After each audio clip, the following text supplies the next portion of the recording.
Well, Andy, 2-2 today, but you probably would like to give yourselves a bit of an easier starting game this second week we've had to come back. Do you want to talk us through the start of the game first of all? You're exactly right, Chris. That's what we've just said to the girls in the changing room. That's 2 games on the trot that we've started slowly. We've started off the pace, and ultimately it's nearly cost us. So the girls will have to sort that out in the coming games. What was your thoughts going into the interval, obviously when you were going to speak to the players at half time? Because it wasn't the best performance, I think it's probably fair to say, in the first half. Well, it wasn't very difficult to improve on. So, second half we tweaked it slightly in terms of going a bit more direct, and we just asked the players, really, quite simply, just to raise their game and just to be a bit more composed and show the quality that they have. Maybe there was a wee bit of fear, maybe there was a wee bit of pressure that they felt, and I think that certainly limited us in the first half.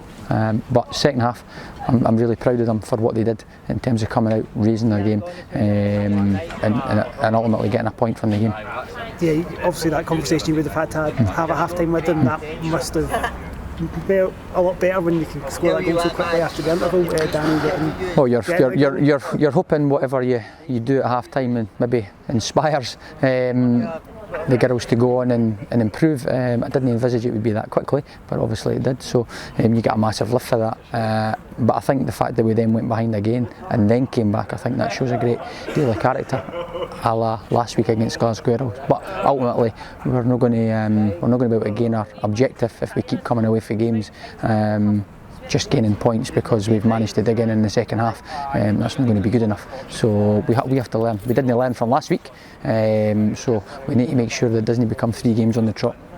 Part of this we got beat today, lost to the Glasgow Girls. Right, okay. Puts yourselves in Hamilton a little bit further clear.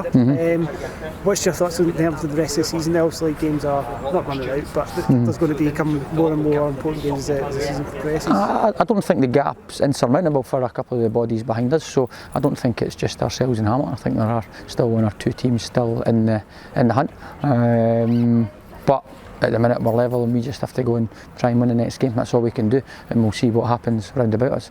Even if we win, which would be a huge task for anyone to go and win the rest of their games in this league, you'd still then be looking at goal difference, and we're currently short of Hamilton, so there's lots to play for. We just have to bear in mind that goal difference aspect as well, coming into games too.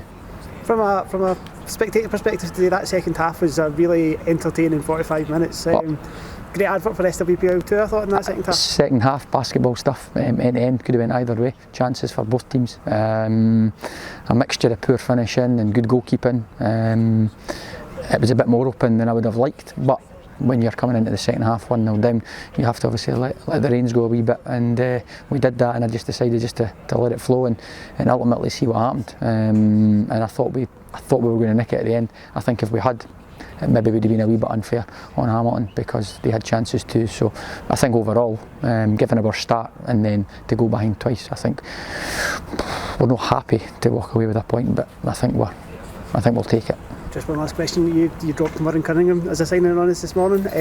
What brought that about? And obviously Maddie's come in as well, she's got a goal today. How have they both settled in? Murray's been great. She trained with us twice last week. She's obviously not getting as much game time at Glasgow City at the minute as she would like, so you're bringing a player from SWPL 1 with the quality she has, and I thought she did well. There was a couple of wee rusty moments, but that's to be expected for someone that's been out so long, so she'll only improve as the training and the games go on. Maddie's been with us now for 7-8 weeks, and she's a real live wire. She gives everything that she's got. Her energy levels are fantastic, and she's just taking a wee bit of time to settle into the team in terms of how we play, and she's gradually got more minutes as the weeks have went on, and I can see her being more influential in the remaining games.